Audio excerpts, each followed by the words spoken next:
Français, une évolution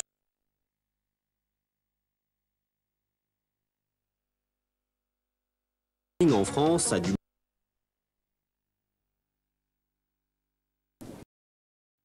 Il s'agit donc de la première manche du challenge national qui se disputait à Volvic. Nous allons regarder ça ensemble et on se retrouve après pour ce premier Grand Prix de France international à Toulouse. À tout à l'heure.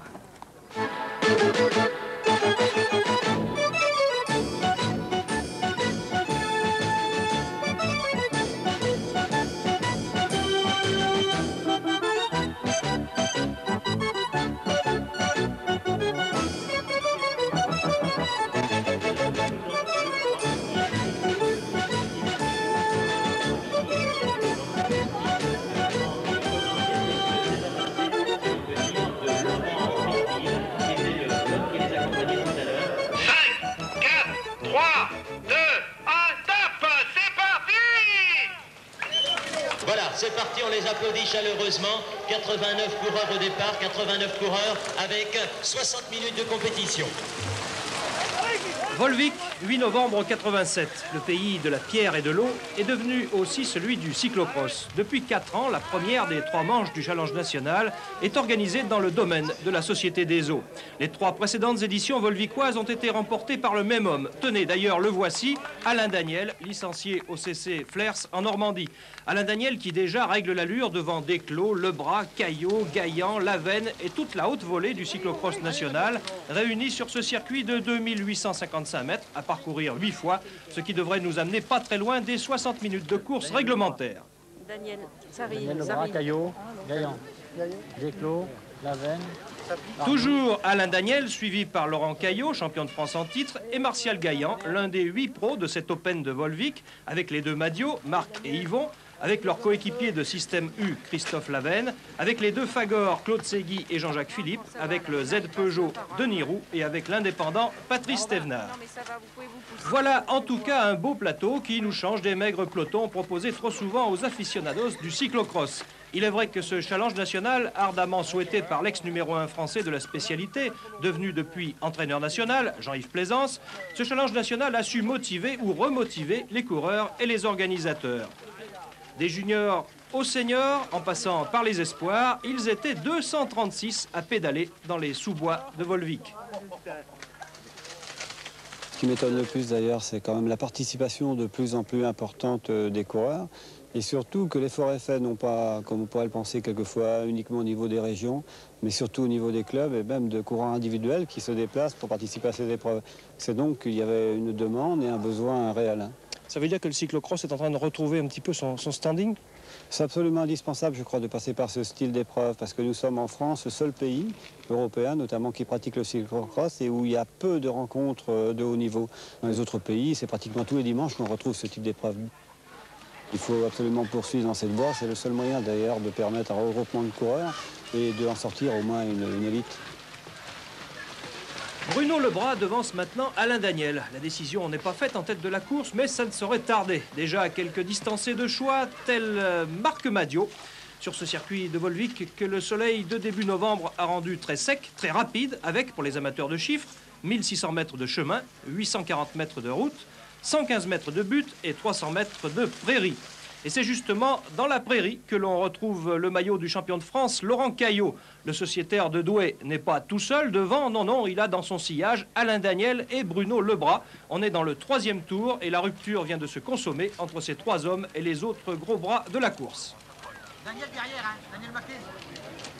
Laurent Caillot, vainqueur au classement général des 3 manches du challenge national 86, suivi du triple vainqueur de Volvic, Alain Daniel, et de celui qui fut 7e et 1er français au dernier championnat du monde, Bruno Lebras.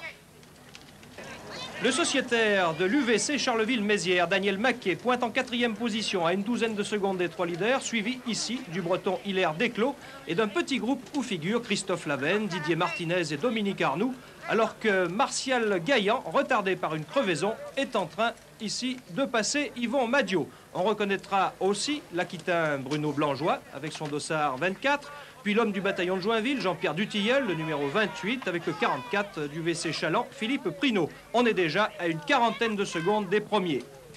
Retour plus en avant, derrière le Lyonnais Dubuis, le Breton Desclos n'est qu'à 20 secondes de la tête. Hilaire Desclos, quadragénaire, dont le fils était en selle quelques heures plus tôt. Allez Desclos, allez, allez.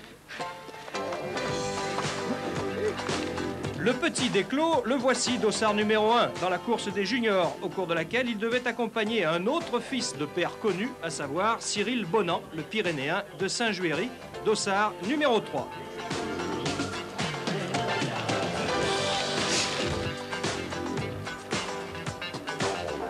Dès le deuxième des 5 tours de l'épreuve réservée aux juniors, Desclos et Bonan s'étaient retrouvés nettement détachés, le Pyrénéen ne tardant pas à fausser compagnie aux sociétaires du Véloce Vantais.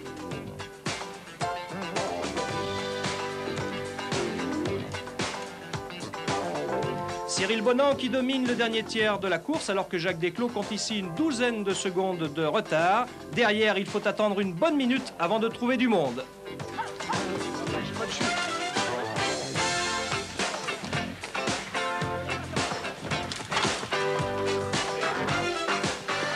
Deuxième place assurée pour Jacques Desclos qui terminera avec une avance de 52 secondes sur le Picard David Pagné et un retard de 25 secondes sur le vainqueur solitaire Cyril Bonan.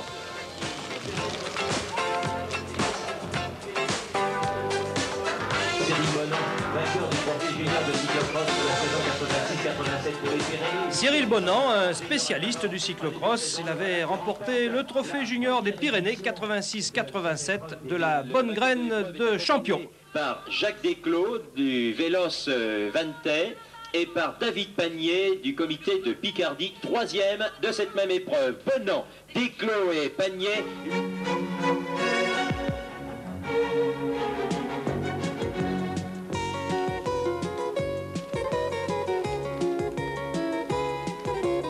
Et puisqu'on avait ouvert une parenthèse avec les juniors, pourquoi ne pas la prolonger avec la course réservée aux espoirs? De 79 engagés, il en reste 4 en tête à la mi-parcours. Le champenois Lionel Horry, les deux Bellifontain, Éric Bleuze et Christophe Mangin, et le maillot rouge et noir du sociétaire de la SPTT de Clermont-Ferrand, Franck Pallier. Il reste 3 tours lorsque Lionel Horry décide de se débarrasser des 3 autres. Mangin et Bleuze ne résistent pas à l'offensive du coureur de Charleville. Pallier, lui, est encore un petit peu plus loin et on voit se rapprocher le numéro 2, Pascal Reverdy, un Alsacien qui passait d'ici le 4, Stéphane Piriac.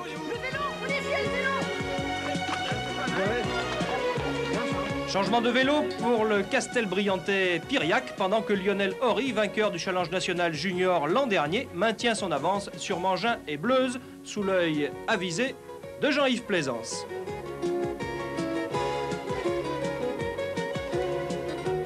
Bleuze va rétrograder en fin de course, tandis que Reverdy, qui talonne ici le Clermontois Pallier, sautera Mangin pour la deuxième place.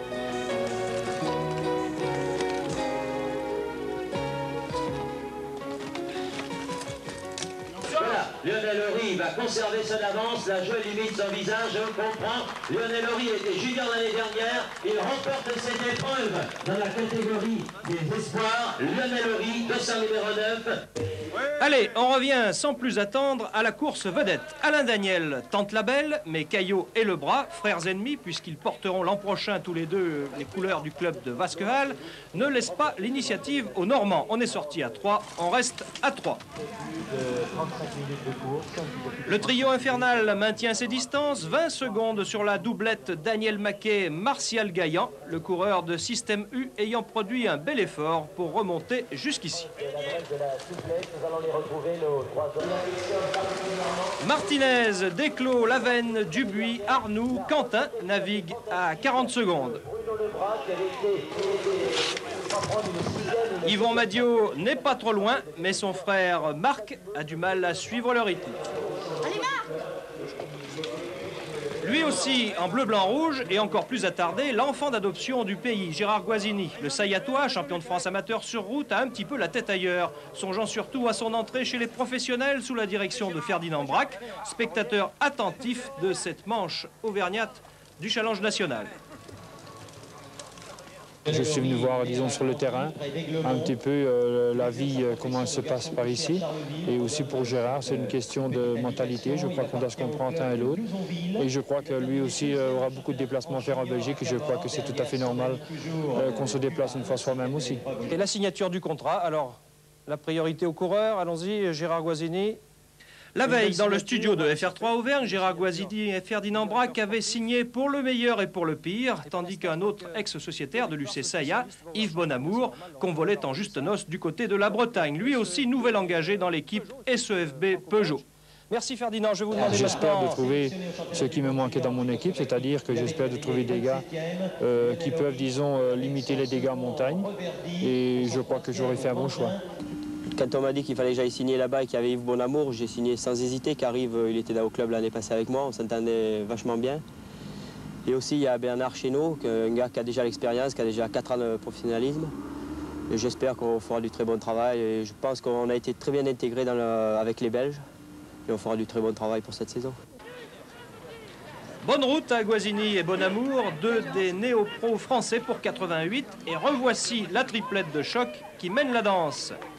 Bruno Lebras devant et Laurent Caillot derrière préfère la marche à pied. Entre les deux, Alain Daniel a choisi d'appuyer un petit peu plus fort sur les pédales.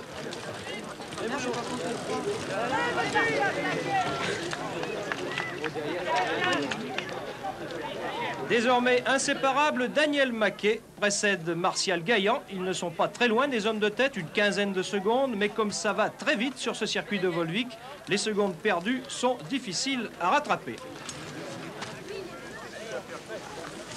Martial Gaillan est passé devant le coureur de Charleville, on fait le maximum pour revenir, et ici, Gaillan qui cale, laisse passer Maquet en 4e position.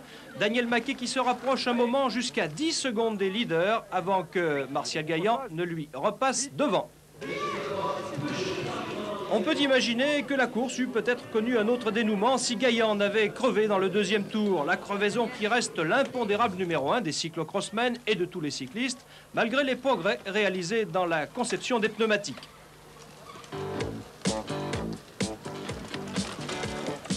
Si on en profitait justement pour s'échapper des sous-bois, quelques petits tours de roue en direction du centre de recherche et d'essai Michelin, pas très loin de Volvic. Sachant qu'il y a en France 40 000 compétiteurs, plus 1 million de vrais cyclistes, plus 14 millions de cyclistes occasionnels, la firme clermontoise s'est d'abord attaquée à la base de la pyramide, progressant ensuite vers le sommet. L'image de marque maison étant la solidité, il a fallu concilier cet impératif commercial avec la nécessité d'un rendement énergétique maximal. Si Gérard Guazzini a eu l'occasion de jouer les expérimentateurs, il faut savoir que le patron du cyclocross, Jean-Yves Plaisance, a étroitement collaboré avec Michelin pour la mise au point d'un pneu adapté au cross. Le pneu à tringle souple ultra léger est donc venu révolutionner le marché en utilisant des matériaux sophistiqués. Résultat, il y a maintenant globalement 5 fois plus de pneus que de boyaux en première monte sur les vélos haut de gamme. Sachant aussi que le numéro 1 mondial des boyaux, Volbert, est une filiale de Michelin. Nous avions commencé par un pneu qui s'appelait Elan, qui est devenu Elan TS, puis BIP TS, et maintenant nous en sommes à une gamme Highlight, et tout dernièrement une gamme Super Comp Highlight, qui est le fruit donc de pratiquement 10 à 12 années de recherche. De quelques unités que nous fabriquions en 1975, actuellement nous fabriquons plusieurs milliers de pneus par jour.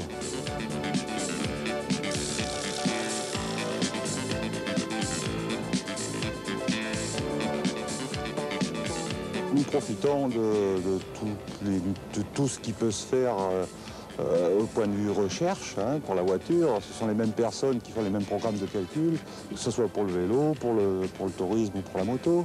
Les machines d'essai sont les mêmes, avec les petites adaptations bien sûr. Mais j'allais dire, nous sommes une grande famille et il y a des spécialistes et on se sert de ces spécialistes. À propos de spécialistes, revoici notre trio de choc. Daniel, Caillot et Lebras dans l'avant-dernier tour de cette première manche du Challenge national. Petite précision quand même concernant l'avancée technologique dont il était question.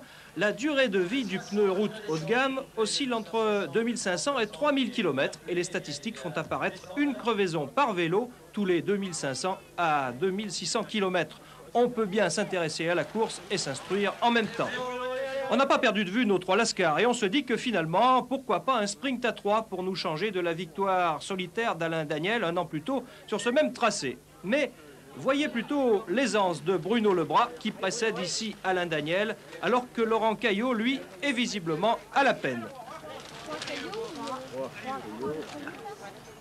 Le champion de France ne pourra plus recoller à la roue de ses 2 adversaires. Lebras est devant, Daniel le suit à quelques petites longueurs et d'un final à 3, on s'achemine maintenant vers un final à 2. Encore un tour là? Non, c'est arrivé. Allez là, hein?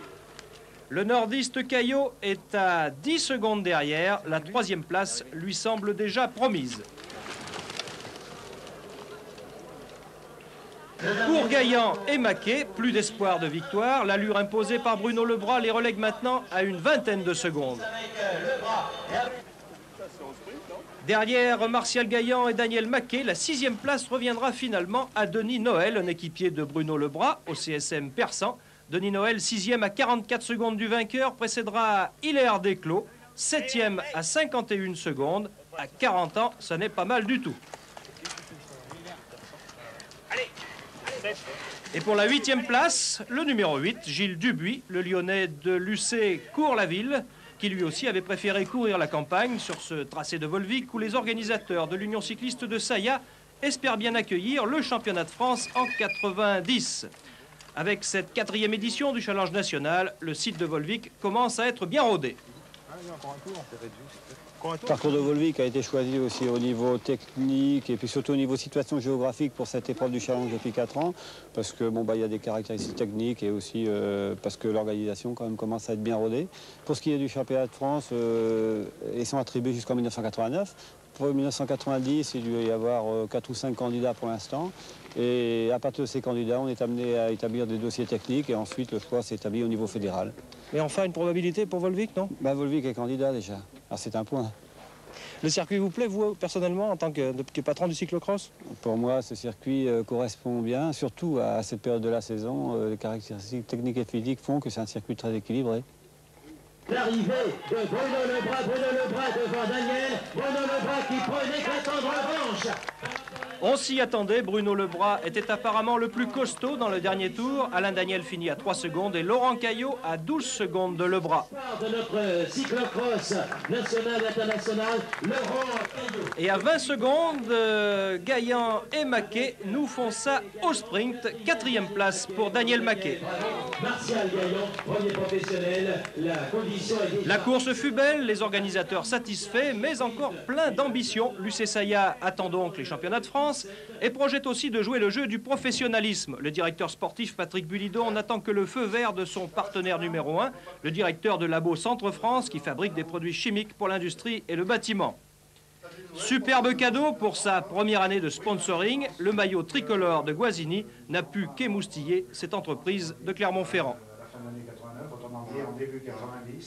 On va encore aller faire un petit pas de plus avec l'UC Saya et pourquoi pas plus tard, avec toujours l'UC Saya, monter une équipe professionnelle.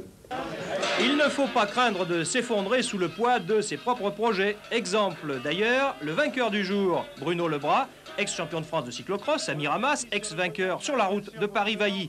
Le fraiseur d'Argenteuil a de l'ambition. À Chartres, le 20 décembre. Pour vous, le cyclocross, c'est quelque chose de prioritaire maintenant ou est-ce que vous avez un petit peu la route aussi dans la tête? Comment ça se passe? Disons que je pratique la route uniquement en mode de préparation. Je crois que c'est la meilleure préparation qu'il puisse y avoir. Cette année, j'ai fait pas mal de courses par étapes. Disons que ça prépare très bien un coureur au niveau foncier. Un peu d'intensif après avec Jean-Yves Plaisance en les stages. Et puis bon, aujourd'hui, le résultat, première victoire. Et voilà, un podium? C'est ma 3e victoire aujourd'hui. Un podium au prochain championnat du monde, vous osez y penser éventuellement? Avec une 7e place l'année dernière, en loupant mon départ, cette année, pas de problème. Je pense que le podium il sera vraiment acquis, je crois. Enfin, j'espère me l'acquérir parce que depuis le temps qu'on attend ça. Il faut être optimiste aussi. Oui, c'est ça. Je suis là. En attendant le rendez-vous mondial, en attendant le championnat de France qui s'annonce savoureux à Münster au mois de janvier, rendez-vous à Saint-Herblain et Chartres qui accueilleront les 2 autres manches du Challenge National les 29 novembre et 20 décembre.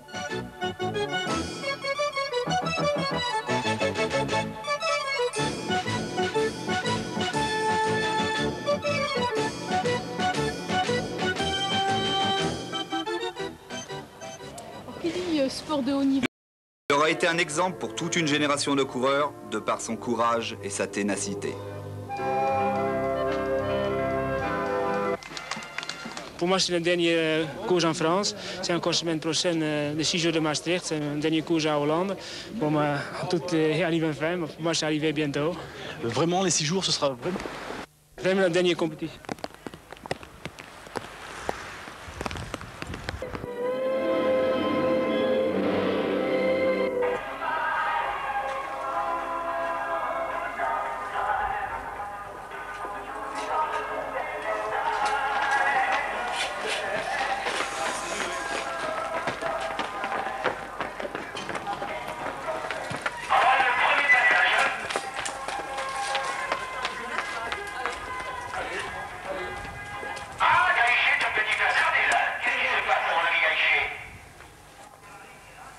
N'oublie pas de sourire, allez.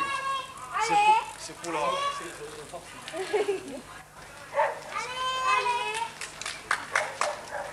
Allez, c'est bien. Vas-y, toi, reste avec Anne.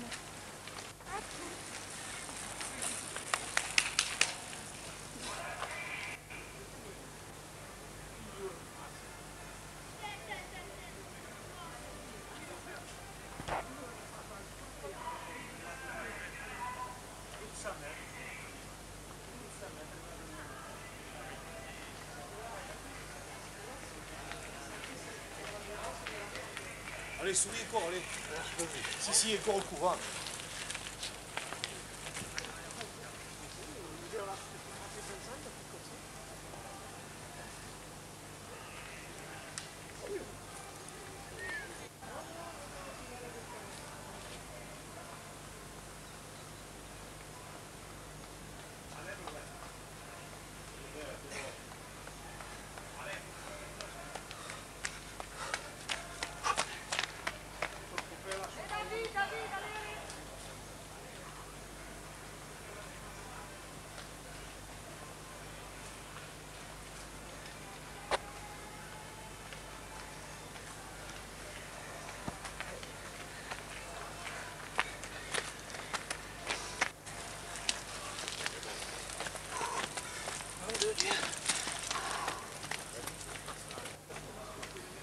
Non mais je veux dire que si lui met pied à terre, c'est que ça veut dire que c'est pas intéressant.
Allez, c'est bien. Allez.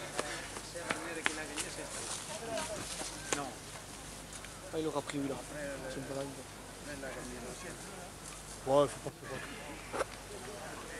Routine un peu la vie, routine, on ne marche pas.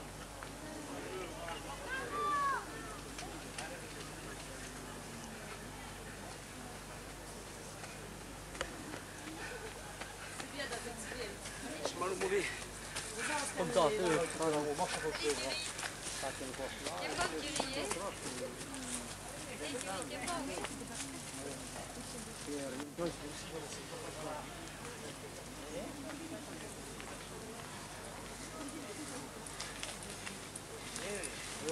c'est bon, allez.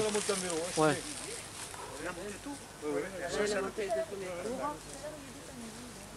Il a attrapé la souche au milieu. Hein, qu'est-ce que moi l'a dit tout à l'heure? Et bien les frérots, allez. Les frérots, c'est facile à dire, ouais. Allez, Allez Ferrari, mets le turbo. C'est bien. Il fait comme ça, Reste pas mis dans la route, toi, c'est comme le gêner. Ah, je veux le pousser. Bon. C'est bien, David, c'est bien. C'est bon, regarde,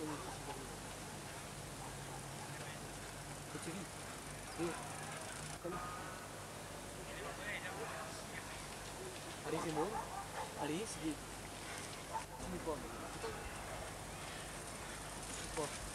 Allez, c'est bien, tu nous as pas loin de aller.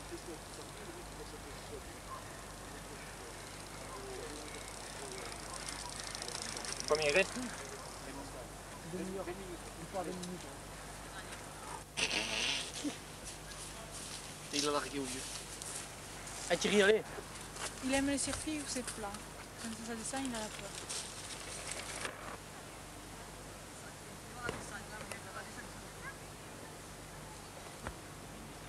Attends, Michel, j'arrive. Viens t'aider, attache.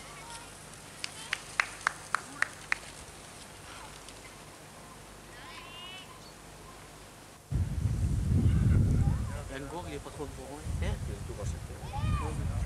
Peut-être pas mal. Peut-être qu'il peut mieux que la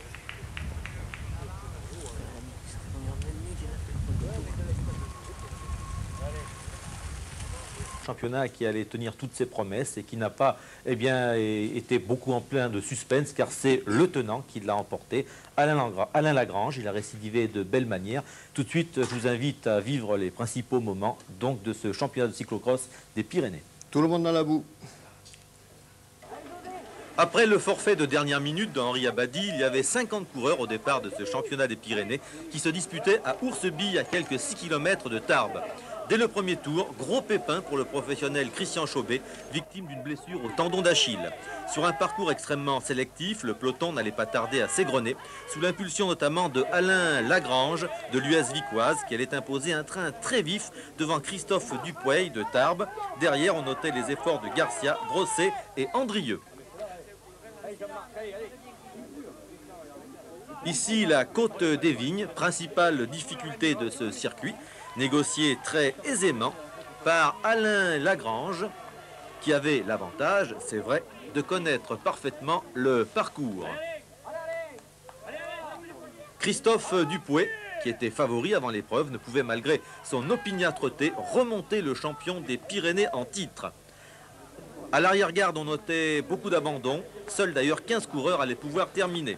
En tête de la course, Moncassin, Amardeille, Gess, Andrieux, Dupuey et Garcia étaient les seuls à espérer profiter d'une défaillance éventuelle de Lagrange.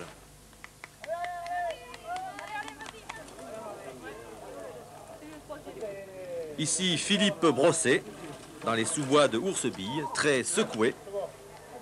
Et c'est donc finalement un succès acquis pratiquement de bout en bout pour Alain Lagrange, qui remporte pour la deuxième fois consécutive le titre de champion des Pyrénées.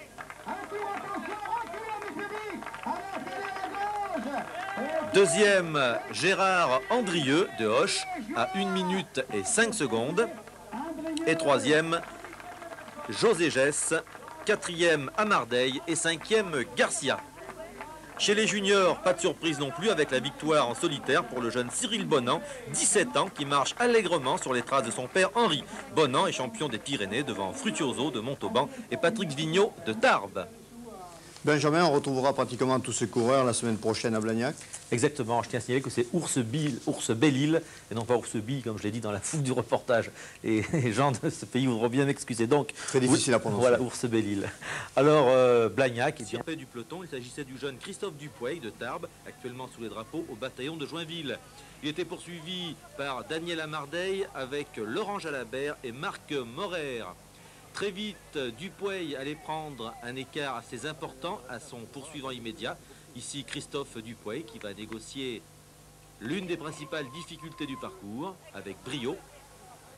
Cyril Bonan, victime d'une chute en début de parcours, va revenir sur Laurent Jalabert, mais Dupuey ne sera pas inquiété, il l'emporte devant Cyril Bonan, et c'est Daniel Amardeille qui remporte le titre des espoirs, tandis que chez les juniors, c'est Jérôme Ciotti qui remporte le titre. Pour le Stade Toulousain,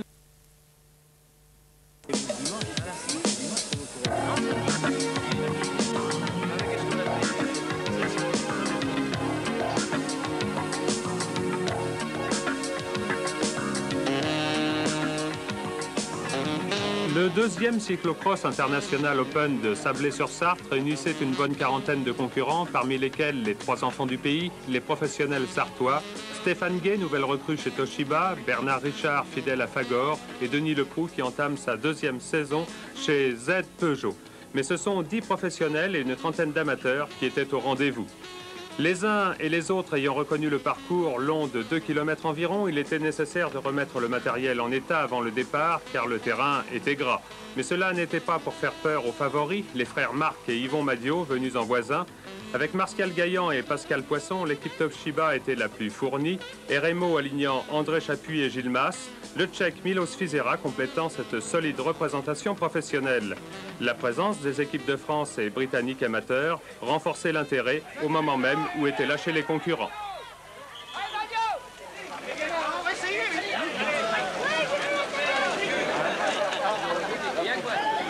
C'est dans le cadre vallonné du parc du château de Sablé qu'évoluaient les coureurs selon la formule 1 heure de course plus un tour. Mais bon nombre de nos hommes avaient suivi un stage difficile la semaine précédant la course et Jean-Yves Plaisance, le sélectionneur national, demandait de ne pas imposer le tour supplémentaire dans cette épreuve dont je vous invite à suivre le déroulement. Dès le premier tour, les écarts se creusaient et les spécialistes de ce genre d'exercice acrobatique allaient rapidement émerger d'un peloton fort étiré. Le Normand de l'équipe de France amateur Didier Martinez, le Tchèque Milos Fizera, Marc Madio et Martial Gaillan se dégageaient déjà avant même la fin de la première boucle. Derrière, on remarquait l'amateur britannique Steve Barnes, flanqué de Laurent Caillot, puis venait en 7e position le vainqueur 87 de ce cyclocross, Yvon Madio, qui précédait de peu Daniel Maquet. Le Sartois Denis Leproux ne pouvait suivre ces hommes. Du reste, inutile d'aller plus loin, les principaux animateurs de l'épreuve étaient déjà placés.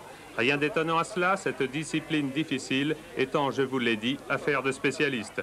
Rien d'étonnant non plus à la 7e place du grand favori, le Mayennais Yvon Madio, qui aime partir prudemment. Au fil des tours, le quatuor de tête, Fizera, Marc Madio, Gaillan et Martinez creusaient l'écart, sauf sur un adversaire, Yvon Madio bien sûr, qui sans heurts regagnait du terrain.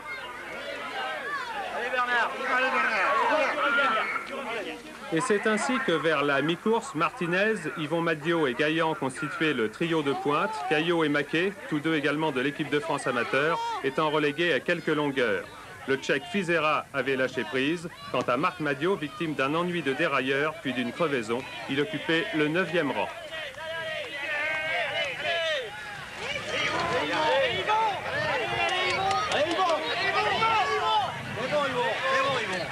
Vas-y, Yvon. Allez, Caillot. Allez, Caillot. Allez, bravo, Marc, c'est bien. Après une demi-heure de course, le classement avait déjà pris forme et le sélectionneur national n'avait aucune difficulté à analyser la situation. J'ai remarqué que le début de course a été relativement groupé à 7 ou 8 coureurs, là, qui d'ailleurs me paraissent peut-être aujourd'hui ressentir un peu les effets du stage de toute la semaine, ce qui est tout à fait normal. Mais pour l'instant, je crois que Marcel Gaillan a pris la course en main et puis les autres sont pratiquement au même niveau. Ils ont du mal à se séparer, à part Marc Madiot qui vient d'avoir un incident mécanique. Alors justement, Yvon Madiot avait fait un départ, j'allais dire, assez prudent apparemment, et il est revenu quand même sur la tête, là. Oui, je crois que Yvon a pour habitude de faire des départs un peu prudents. Et je crois aussi le fait qu'aujourd'hui, je trouve qu'ils sont quand même en bonne condition physique vu le travail de la semaine. La fatigue, elle, était déjà bien réelle chez le Sartois Stéphane Guay. Mais n'est-il pas démoralisant de se faire doubler comme ce concurrent anglais par un Yvon Madiot caracolant maintenant en tête? Lui ne semblait pas harassé par les efforts que réclamait un terrain particulièrement gluant.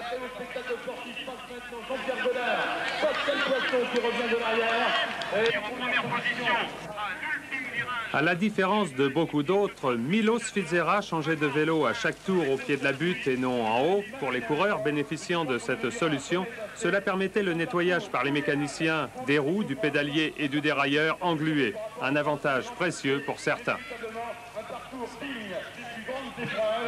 La mascotte du Madiot Brothers Club semblait indifférente à tout ce remue-ménage. Il est vrai que, venus en voisin, les fans des frères Madiot ne semblaient pas douter un instant de la victoire de l'un ou l'autre de leurs idoles. Poisson, le long de la rivière, semblait moins à l'aise que ses coéquipiers, mais précisément, lui n'est pas un spécialiste de ce genre d'exercice. Bernard Richard, encore un Sartois, souffrait également, pensant vraisemblablement qu'il donnerait volontiers sa bicyclette pour un peu d'asphalte. Il n'était sans doute pas le seul à ruminer ses sombres pensées, n'est-ce pas, Mr. Young? Oui,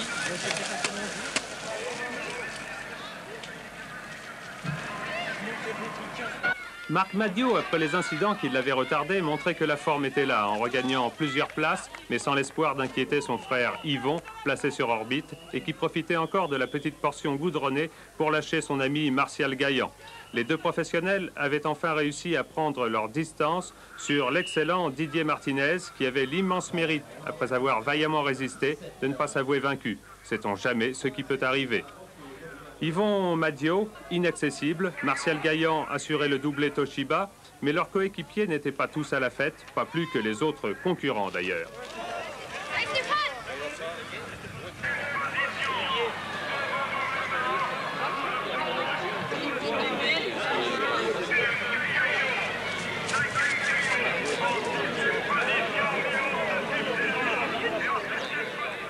Et l'on entamait le dernier tour de ce circuit éprouvant avec un Yvon Madiot impérial et des concurrents doublés tentant de garder le contact avec les meilleurs, autrement dit, les mêmes que précédemment.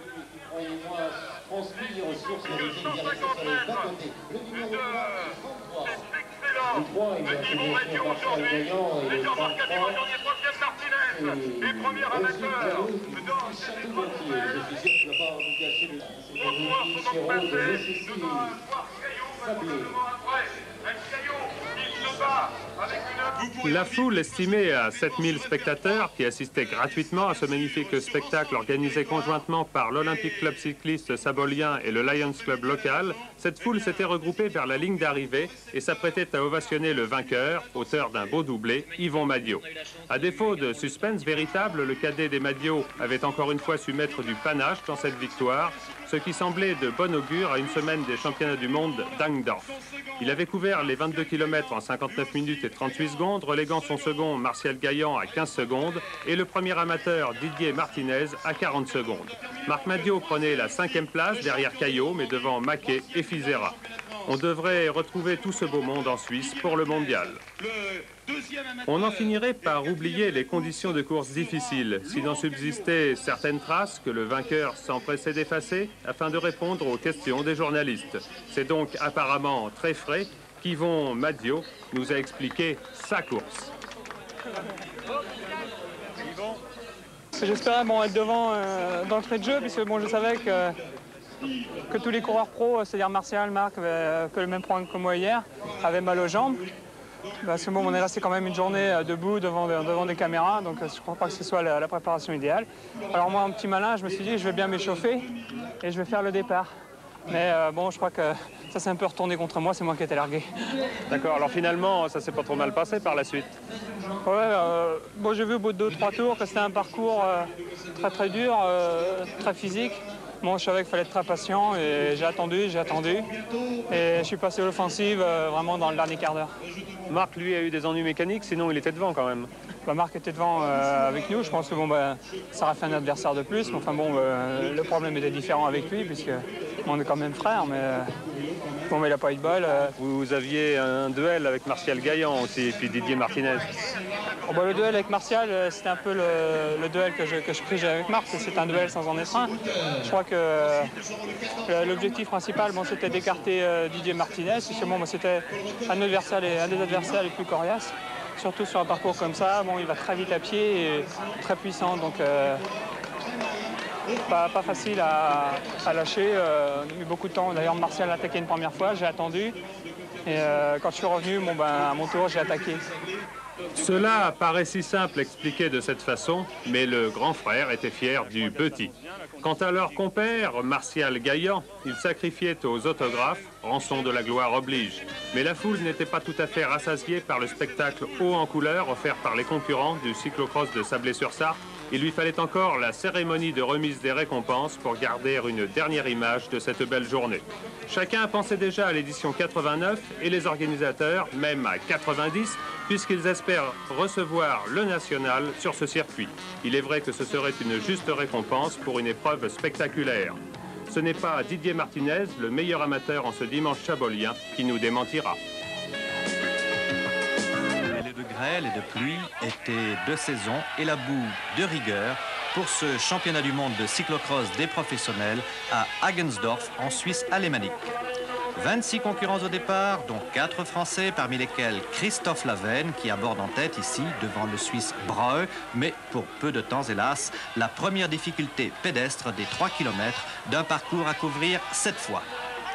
650 mètres de route, 800 mètres de chemin de terre battu et surtout défoncé, 350 mètres de sentier, quelques 1200 mètres de prairie, tel était le programme proposé aux candidats à la succession de l'Allemand Klaus-Peter Thaler sur chacun de ces 7 tours d'un circuit terriblement éprouvant où la sélection s'opérait rapidement. Dès la fin du premier tour, en effet, le Belge Liboton, favori de l'épreuve, avait fait déjà le trou, flanqué des Suisses Richard et Breu. 20 minutes plus tard, vers la fin du troisième tour, ils étaient 4 pourtant en tête, mais pas pour longtemps puisque Liboton mettait symboliquement pied à terre et décrochait au moment où le Hollandais Van der Poel se préparait à le relayer dans la roue, ou plutôt dans la foulée des 2 Suisses, dont la cote, évidemment, montait de minute en minute, tandis que derrière, pratiquement à mi-course, c'était la débandade. 4e tour, le podium était connu, dont il ne restait plus à deviner l'ordre, encore que l'importance des écarts enregistrés à ce moment de la course ne laissa guère de doute quant à son issue.